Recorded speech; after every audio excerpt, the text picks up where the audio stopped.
Longhorn fans, Sooner Nation, welcome to episode 19, part 2 of the Bevo Podcast, the only podcast dedicated to covering the greatest rivalry in college football, the University of Oklahoma, the University of Texas. Kevin, for those that didn't see part 1, this is the anger episode. We are currently... venting. Venting. We are currently in the middle of the 5 stages of grief. We're at number 2. If you need my complete breakdown of the 5 stages of grief, please see part 1. But for part 2, we're at anger.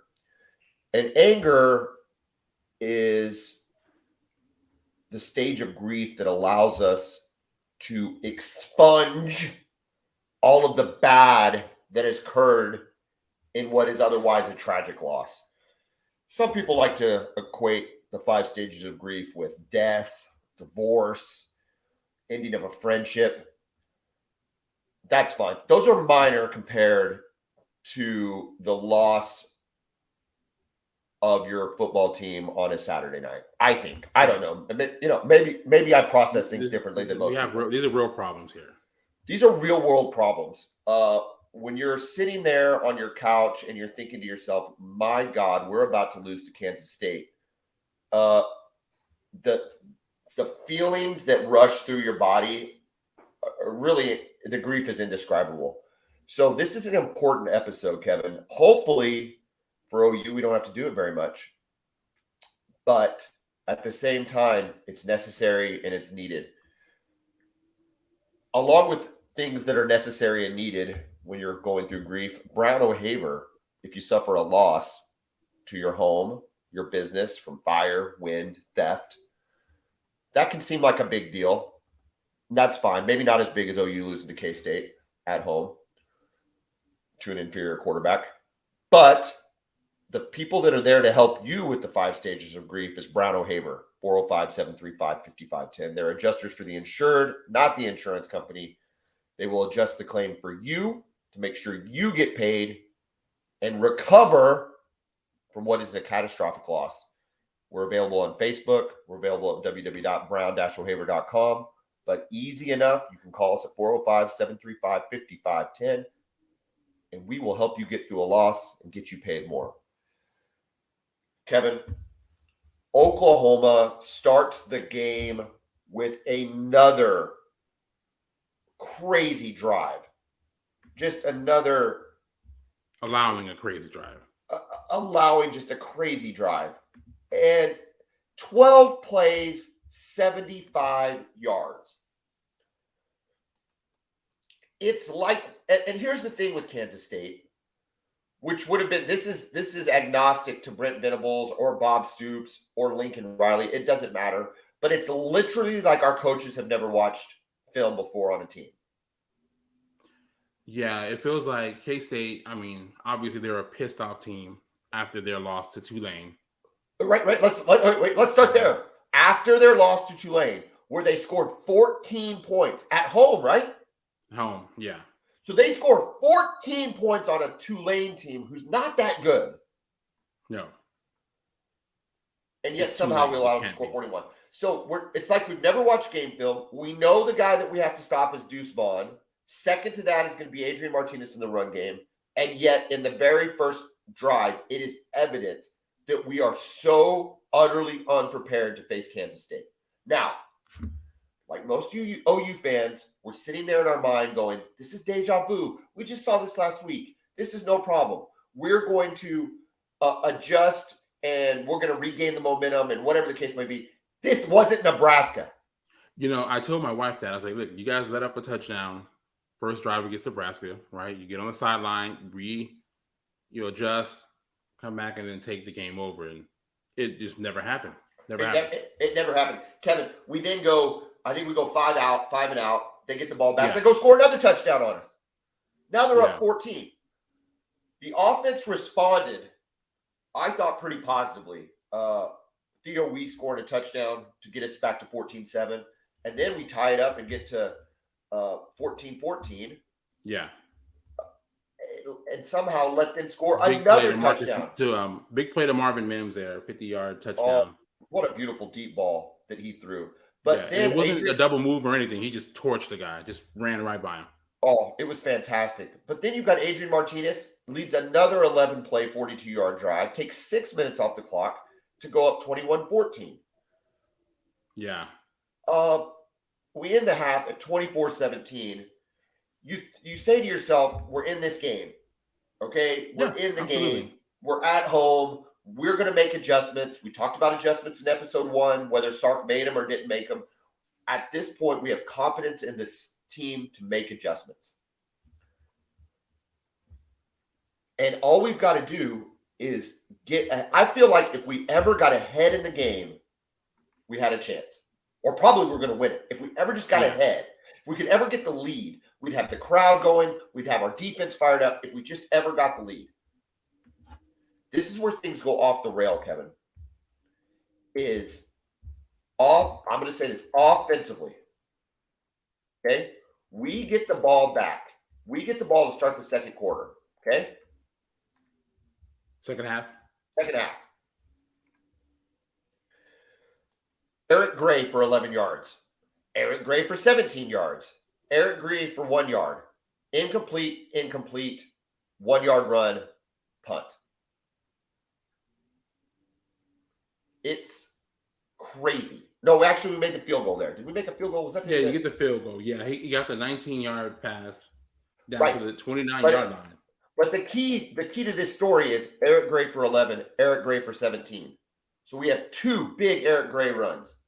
Then we force him to punt. Now we're feeling pretty good. It's 24-20. Are you ready for this? Eric Gray for 25 yards. Eric Gray for 10 yards. Incomplete pass, 11 yards. We have to punt it. Are you seeing the theme here that I'm going with? I am seeing the theme here. Yes. The theme is Eric Gray for 14 yards. Incomplete pass, 1 yard incompletion. Marcus Major for 6. We have to incomplete pass to Drake Stoops. Here's the deal. No one has been harder on Eric Gray on the internet, on the podcast page, on whatever you want to say than this guy right here. I've been all over Eric Gray's whatever for not performing what I think our starting running back needs to perform. 16 carries, 114 yards, 7.1 yards a carry. Yes, it was there. You start the second half by running it down their throat. They have no answer for it. And what does Levy do? He goes away from it. Read the hat. Read the hat, Levy. Why are you going away from what is working? All I heard about in Levy in the offseason was, Levy runs the Baylor offense, and the Baylor offense says if something's working, you just keep hitting with it. Keep hitting with it. Oh, no. What Levy likes to do, apparently, is get 2 first downs, running the ball, and then giving it to his quarterback to throw 3 times. And I'm not even mad at Dylan Gabriel. Should he have picked up some of those? Sure, whatever. I don't care. Run the damn ball. What is happening? Man, I don't know. Run the ball. Eric Gray is getting 7.1 yards a carry, and he only touches the ball 16 times. Now, I say that, he got some passing. He got some passes in there. It doesn't matter.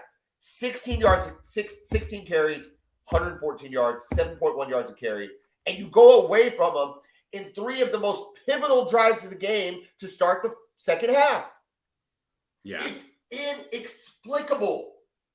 It's insane. You've convinced – look, we've trusted that this guy's the guy. We're saying he's better than Marcus Major for a reason. We're starting to see it.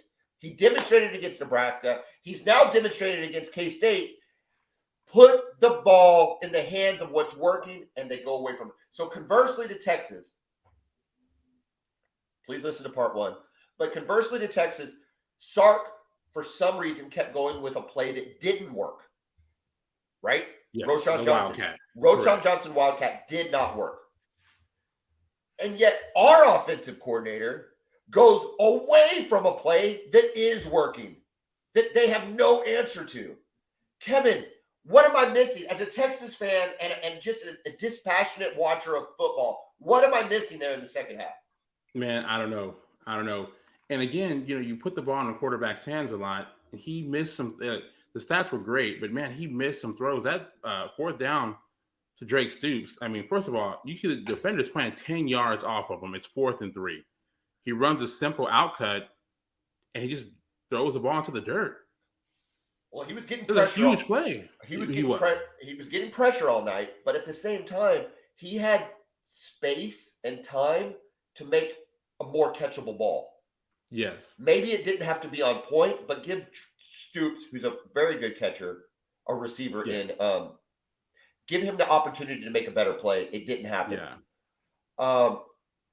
And then offensively, the penalties, Kevin. My God, 11 penalties. 11 penalties, 87 and they were yards. All self-inflicted. Yeah. 5 false starts. You want to blame the you want to blame the refs. You want to get mad at referees. You're like, oh, they're against us, blah, blah, blah. These Big Ten refs suck, blah, blah, blah, blah, blah. Our Big 12 refs suck, blah, blah, blah. It doesn't matter. These were all legitimate penalties, self-inflicted on us. And it was 5 false starts at home. I don't know if I've ever seen that before. It was maddening. I want to touch on some good things in the midst of this rant. Farouk had very tough catches. He had some very contested. Yeah, he did. He had one on an inside slant that Gabriel I don't know how he caught that ball. He just wanted it more. And Mims was Mims. I thought the only thing that you can do there is just give him the ball more. Then Braden Willis played a heck of a game. I thought Braden Willis played great.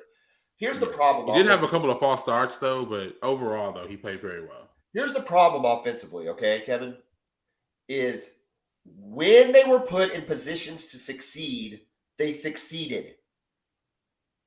Does that make sense?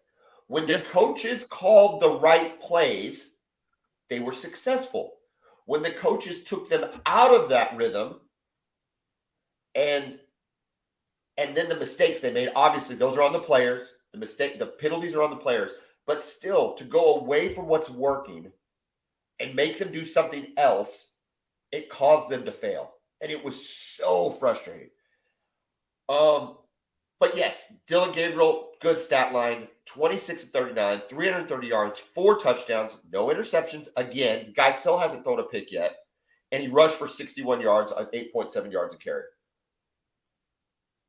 If you want to get away from Eric Gray, the quarterback run game sure looks like a really good option. It does.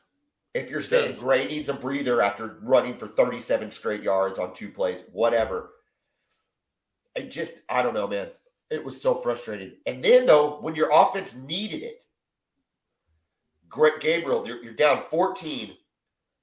Dude, he marched him right down the field. Yeah. He marched him right down the field. I thought he did a great job.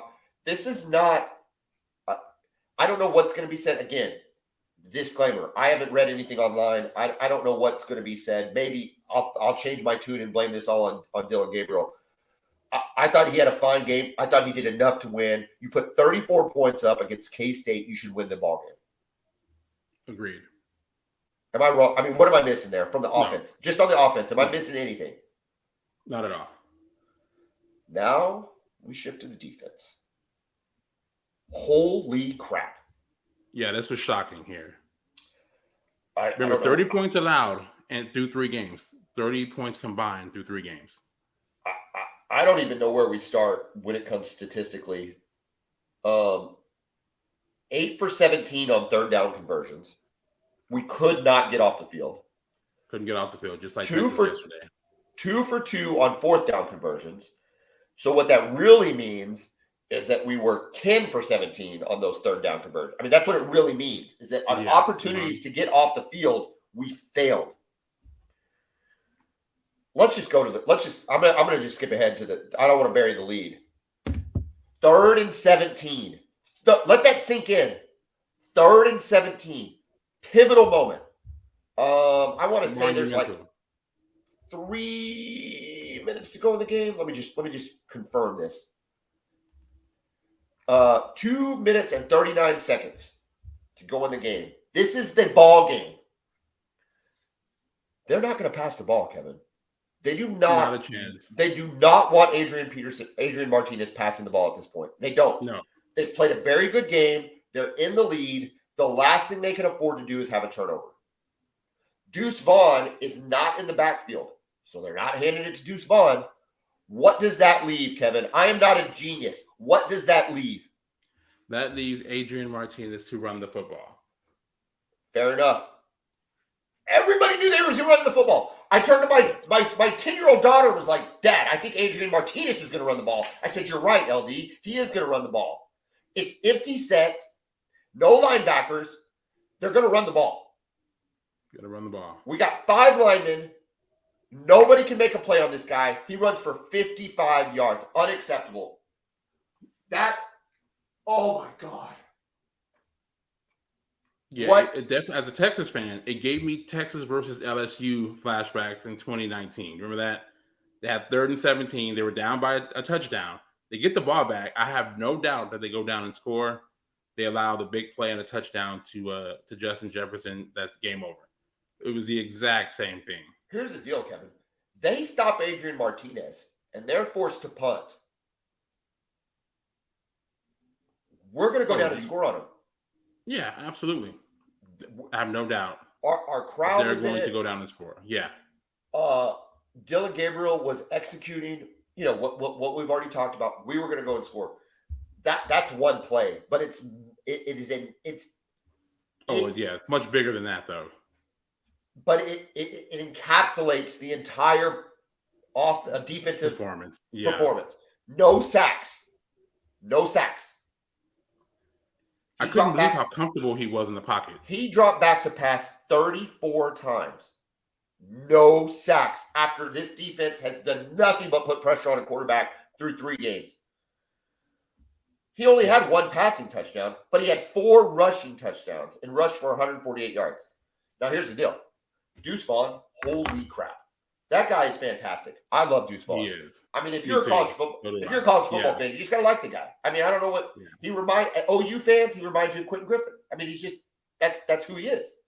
Yeah, he's just a tough kid that is like, screw you, I'm gonna run it whether I'm 5'0" or not. I nothing but respect for the kid.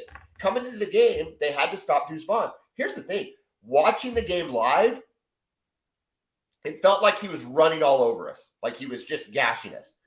The reality is he had 25 carries, 116 yards, 4.6 yards per carry. I kind of think they held him in check. You will live with that. Yeah, you can live with that. I would absolutely live with that against a player of his caliber. But it's what they traded off for it. Yeah. It's what they traded off in their quarterback run game. It's just they did not play the read option well at all. No, the eye discipline was not there. I reiterate, Kansas State lost to Tulane at home and only scored 14 points. What tape were they watching that we weren't watching, Kevin? No. And there were some coverage busts too. They were tight ends kind of running down the seams open. Surprised, and he was hitting them. Here's my thing with Adrian Martinez, right? I was telling my wife Casey this when we were watching. I said, okay, like he's a great athlete, but he is going to make a mistake, right? He always does. We watched it for 4 years in Nebraska, right? It's going to get into a clutch moment. He's going to fumble it or he's going to throw a bad interception. 100%. He's going to take all the momentum back, and it never happened. It Never never came close to happening. No, that's exactly right. I've got on here 0 turn. We created 0 turnovers, and we weren't even close to a turnover. I couldn't believe how comfortable he was in the pocket. I mean, this dude is just going through his progressions. Like, where is this coming from? I have no idea. I couldn't believe it. Yeah. So here's some other defensive statistics. Okay, so Agwebu was our leading tackle. Him and Broyles were our leading tackler with 7 tackles in Bowman. All those 3 guys, they all played okay. But that's concerning. So where was Stutzman? Where was Ethan Downs? He was nowhere. All we've heard about is Ethan Downs all year. The highest tackler, okay, the most number of tackles on the defensive line was Isaiah Coe with 2. Yeah. So they ran the ball. You know what? I don't have Adrian Martinez. I don't know how many times he ran the ball. but 25 plus whatever, 10 more rushing, 14 more rushing yards. 21 carries for Adrian Martinez. So 21 21 carries and for 25, Yeah. That's 46 runs, and we only had one guy with 2 tackles on the defensive line. Now, I understand somebody's going to explain to me that in a defense like Brent Venables runs, they attack the gaps to allow the linebackers to make plays, and that's why you're not going to see high tackle numbers on that. I don't care. 46 runs or 34 passes. It doesn't matter. The defensive line was a non-factor in the game. They were just not there. And the problem is when you have no penetration from your defensive line, it literally hangs out everybody in the secondary to dry. So yes, there's busted coverages, but there's going to be when the guy can just sit around and wait for the guy to get open. I can't believe how patient he was. I mean, he's going through his second, third, sometimes fourth read and then making a throw. I thought, usually at Nebraska, I remember him he's looking for one guy. If that guy's not open, he's taking off running. And there were times I thought he should have ran and didn't. And then he would make a throw 18 yards down the field. Right on the money, too. You said this just played out of his mind. You said this in the Texas recap.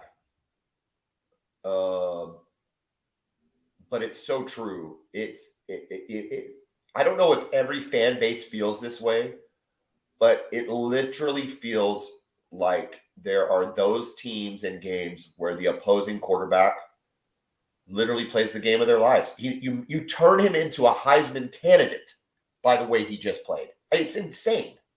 Yeah. And I mean, this was 21 to 34, 234 yards passing with a touchdown, no picks, 21 carries, 148 yards rushing, and 4 touchdowns. 4 touchdowns. I mean, it's not a recipe for success. They had 83 plays to our 73 plays, so not as big as a discrepancy as like we saw in the Texas Tech game. Time of possession was fine. I mean, you don't expect OU to have big time of possession numbers, just because it's supposed to be quick strike and tempo and stuff like that. So it's not even like we got owned on the time of possession. It's just when it came to those key plays, third down, fourth down, and most of all that third down play, our defense was MIA. All of the plays that they made through the first 3 games were non-existent. And I don't know. I'm at a loss. I'm at a loss because it feels like we just took a step back. This is not a great K-State game, Kevin. A great K-State team. I don't think they are either. And the thing is, I knew you guys would face some adversity, right? We talked about it in the preview. I just didn't think it would be the defense that struggled with it. I thought it would be the offense that would struggle to get first downs and maybe wear out the defense. But no, the offense kept you guys in the game. They kept us in the game, but they could have put the game away I just keep flip-flopping, right? Because there's plenty of blame to go around. The offense absolutely did enough to win the game.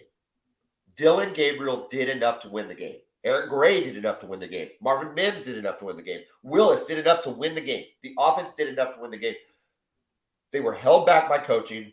They were held back by play calling. The first 3 drives of the second half, Eric Gray was the best player on the field, and he proved it, and then they went away from him on every single drive. And it's like you've got a chance to put K-State away just get the lead. Just get the lead and we're going to win the game. And it's like, oh, no, this is too good.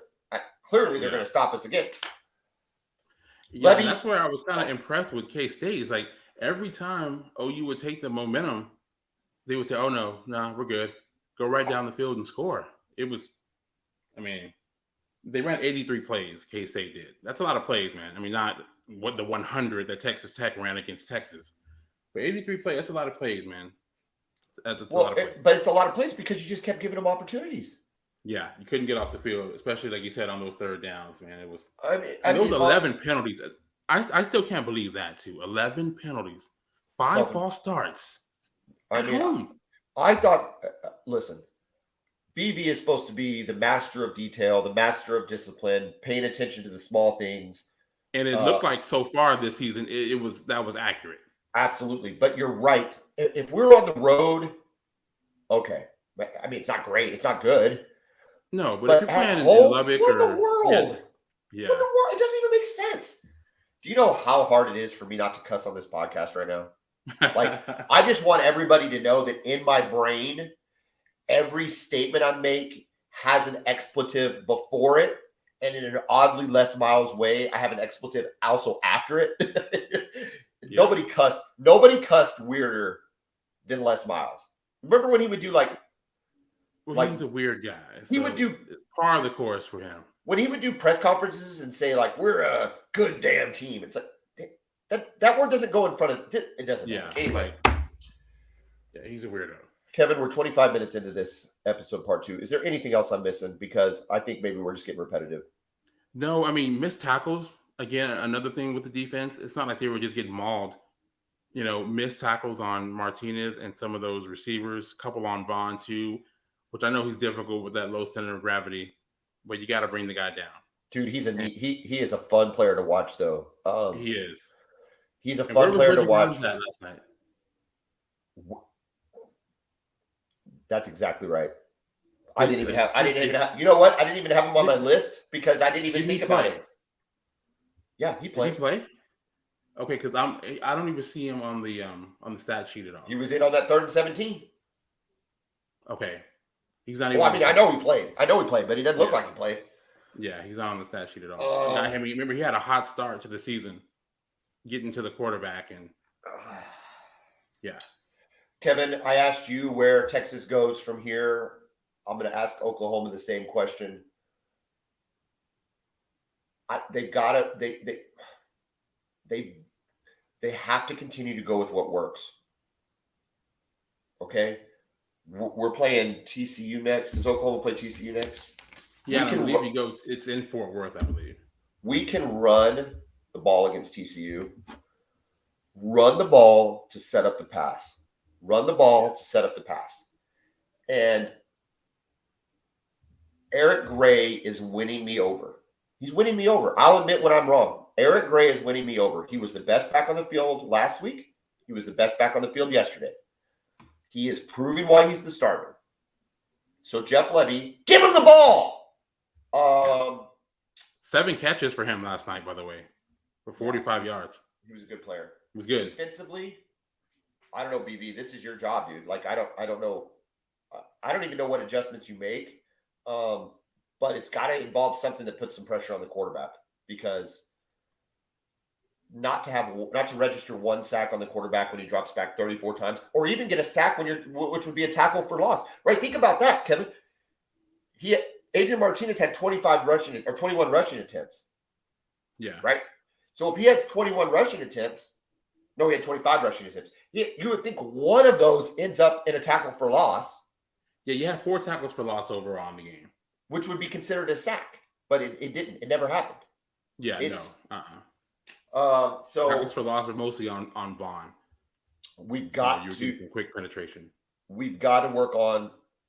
It's got to be pressure on the quarterback, pressure on the back. I don't know how well the secondary played.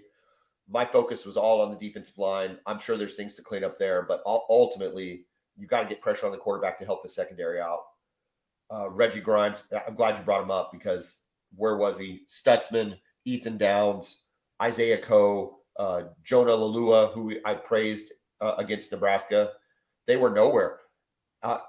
Deshaun White had an okay game. He seemed to always be around the ball. So I'm not calling for Jared Kanik to necessarily be in, because I know that's who he replaces. But did he even play? I don't think he even played. And it's just frustrating. It's frustrating. Yeah. But Deshaun White had a good game. Yeah. So I'm not, Deshaun White was there with some pass breakups. He had a couple really nice pass breakups. So I'm not questioning that necessarily that position, but I think you got to find a way to get him on the field. You need to find somebody that's hungry for the ball. So I don't know.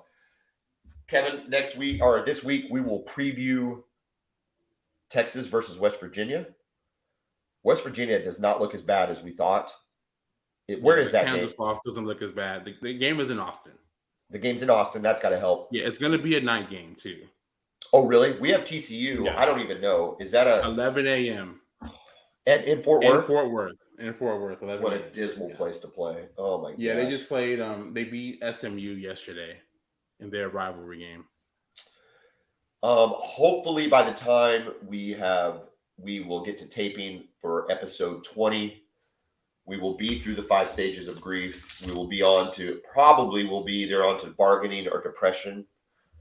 It'll take all the way till Friday, maybe kickoff before I hit acceptance. It'll be Friday for you. It'll be Friday. I know. I usually come around pretty good. But right now, if you can't tell from the tone of my voice, I am fired up. I am angry. I'm mad. My daughter has a soccer game this afternoon. Hopefully, I will take out some of that aggression on some 10-year-olds and just yell and scream at them and make them feel less than. Is basically what I try to do at soccer games. Whatever it takes for you to feel better, I encourage you to do it, including that. Kevin, much like at the end of part 1, at the end of part 2, I'm going to issue a very reluctant boomer. Hook 'em. Guys, we'll see you next time. Thank you. Thank you.